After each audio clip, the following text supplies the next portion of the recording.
Welcome po sa ating YouTube channel na by Michael, ang DCM ng Bayan. Magandang araw po sa ating lahat mula po sa Luzon, Visayas at Mindanao, sa Hulo-Sulo at maging sa Sabah at sa Palawan. Mga kababayan, pagpasensyahan na po ninyo na hindi po tayo nakapag-upload ng mga video na makaraan po na siguro mga 3 weeks na po na hindi po tayo nakapag-upload dahil busy po tayo. Ngayon po makapag-upload naman tayo ulit at makagawa tayo ng sunod-sunod pa na mga video, mga kababayan. Yun po sa inyong nakita dito po sa ating ating screen. Ipapakita po natin sa inyo na tungkol po sa kanila pong tinatalakay na itong bagong bansang Maharlika o BBM International Incorporation na ang nag-report nito, ito pong tinatawag na BBM National Director na si Jubilin G. Tibuasan. Pakinggan po natin mga kababayan para masubaybayan po ninyo kung ano po ang ginagawa ngayon ng ano ba ito, ibang grupo ba ito o ginagamit lang ang pangalan ni BBM o talagang mga plano ito ni BBM o pakinggan po natin mabuti mga kababayan. BBM International Incorporated. I'm National Director Jovelyn Gregorio Tibuasan. So, this evening po, gusto ko lang po iparating para sa sambayan ng Pilipino na kung saan po may tulong po na nanggaling mismo sa amin at ipagbigay alam ko po ito sa buong Luzon, Visayas, and Mindanao. Okay? This is to inform you about the operations sa bagong bansang Maharlika BBM International Incorporated. The bagong bansang Maharlika BBM International Incorporated is a legitimate non-government organization registered by the Security Exchange Commission operating through Luzon, Visayas, and Mindanao. The program is intended to all Filipino worldwide from 1 year old and above, and the main purpose is to uplift the living condition of each member by giving them food security, medical services, livelihood, pre-education, and many more. And cash assistance for the senior citizens starting 50 years of age and above. Is this connection, I appoint the regional director, province director, municipal director, and barangay directors. Staff as an organizer in your area to assist in your constituent on how to receive or avail the benefits offered by bagong bansang Maharlika BBM International Incorporated. Furthermore, it is offered to everyone but limited to those who voluntarily avail the program. This is not a promising benefit but a assured benefits to all members. Rest assured that this is for the game of your citizen. In this regard, I am requesting your good office to allow and facilities or accommodate the bagong bansang Maharlika BBM International Incorporated represented in your area for the benefits of your constituents. Okay, sir. Regarding po sa tulong na masasabi, magsasantala ko through Tagalog po. Yung tulong po is legit po siya para sa sambayan ng Pilipino na kung saan Luzon, Visayas, and Mindanao po ang ating pagbibigyan. So, no money involved pa ito siya Inuulit ko, Luzon, Visayas, and Mindanao. Yung tulong po sa sambayan ng Pilipino, legit po siyang ibibigay para sa inyo. So, nilinisin ko lang regarding sa issue and mabilisan na to at hindi na natin pahabain dahil ang intensyon naman natin is malinis. Tulad ng sinasabi ko sa inyo, no money involved at yung identity nyo, tulad ng sinabi namin, kayo po mismo ang magpapagawa ng identity nyo na kung saan yung bawat member para mayroon po silang pagkakilanlan. Kaya po namin pinaparating po sa inyo ito dahil unang-una hindi po namin kayo pwedeng hulahan sa pamimigay namin ng tulong. Magpapagawa po kayo ng identity na kung saan pagbibigyan po namin kayo dahil yung pinagawa nyo po, binabalik po rin yan sa inyo para ma-avail ninyo po yung tulong. Luzon, Visayas, and Mindanao, sa lahat po ng gusto, welcome po kayo sa bagong bansang Maharlika BBM International Incorporated dahil malinis po ang intensyon namin sa inyo. And then regarding po sa letter from the Office of the President, nandito na po sa amin ang ating receiving na kung saan ipagbigay alam natin to sa buong Pilipinas. So, tulad ng sinasabi ko, Luzon, Visayas, and Mindanao. At may receiving na po tayo sa Office of the President at tulad ng sinasabi ko sa inyo, no money involved at konting unawa lang sa mga taong hindi nakakaunawa sa proseso. Inulit din po namin, hindi po namin kayo pwedeng hulaan kaya kayo po mismo nagpapagawa ng identity.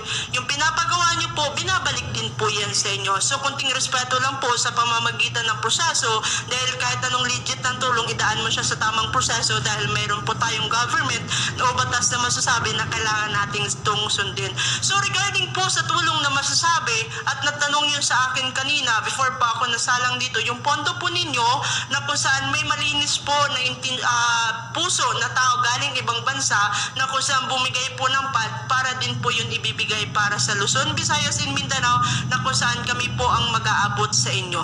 Government po ito ha, although may mukha po imahe ng ating Pangulo, magbibigay po kami ng tulong, hindi po yan siya ina-useful, ginagamit po ang ating imahe at na kung saan from the Office of the President, alam naman na po niya na kung saan may malinis din pong intensyon ang bagong bansang Maharlika BBM International Incorporated para sa sambayan ng Pilipino. So, lubos po ako nagpapasalamat sa mga nanonood sa ngayon. Ibibigay ko at pinapaalam ko to sa inyo.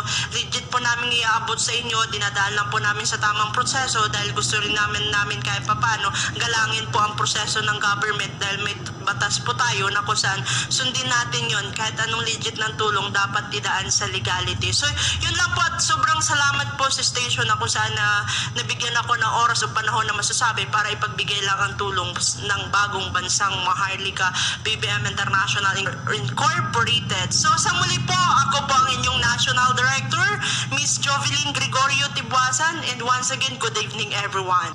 Okay mga kababayan, narinig po ninyo yung sinasabi po ng National Director. Ang sabi po niya, siya po yung BBM National Director na si Jovelyn G. Tibuasan, na ayon po sa kanyang report na ito daw itong BBM International Incorporation na bagong bansang Maharlika, na sinasabi po nila na no money involved daw sa pagpapagawa daw ng identity, mga kababayan, na narinig po natin sa kanya pong sinasabi.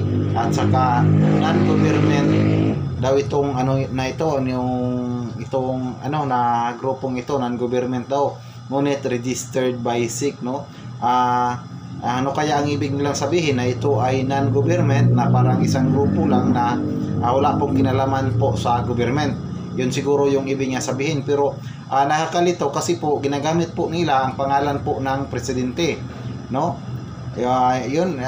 kasi po sinasabi pa nila na registered by SIC at saka may receive na daw ito galing daw ng Office of the President, hindi natin alam kung ano po ang malalim nito na layunin, kasi po sila po ay parang nakipagsabayan po sa gawain po ng divine government, mga kababayan, parang kompetensya po sila, mga kababayan. Bakit po nila yan ginagawa? Dahil tapos nag-offer po sila ng ng tinatawag po na ito pong kanilang sinasabi na livelihood, at saka yung free education, at saka yung cash assistance na sa mga senior citizen na age of 50 years old above, na binibigyan daw nila ng cash assistance, mga kababayan, at saka yung food security, na sinasabi po nila.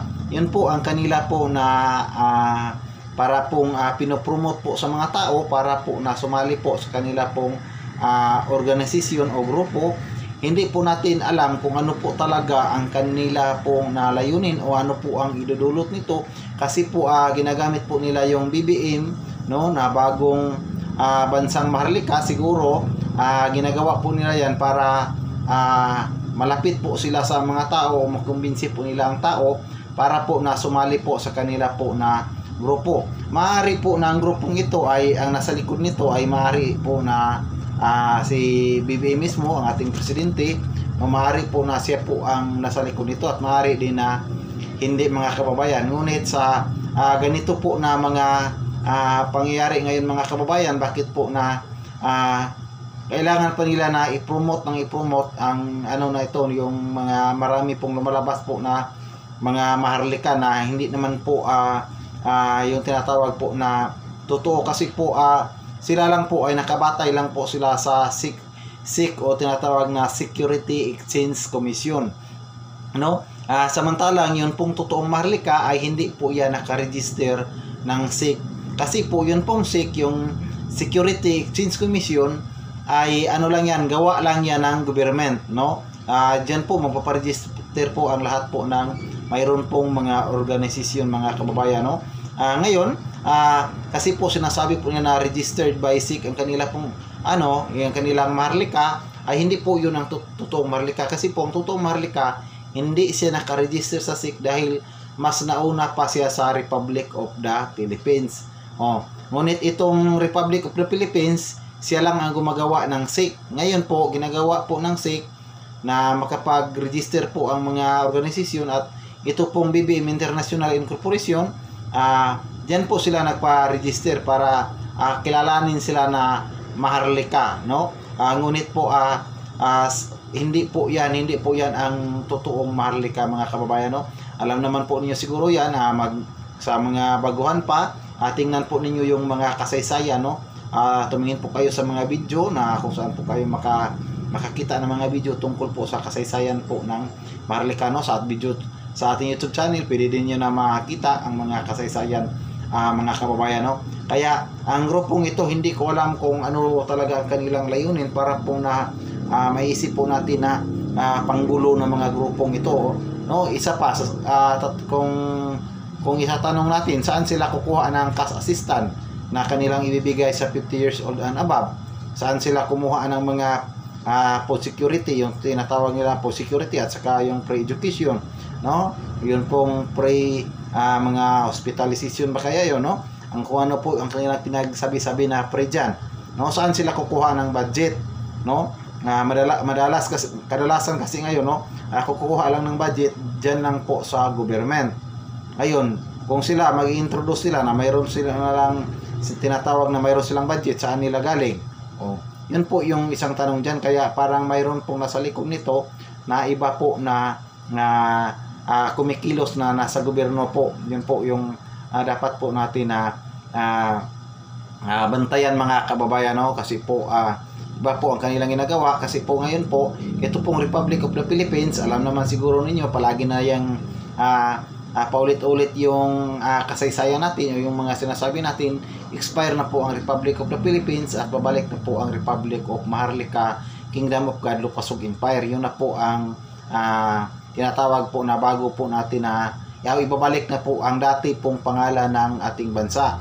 Yun na po. Kaya yung iba, gumawa sila ng iba-ibang mga pangalan, mga kababayan, no?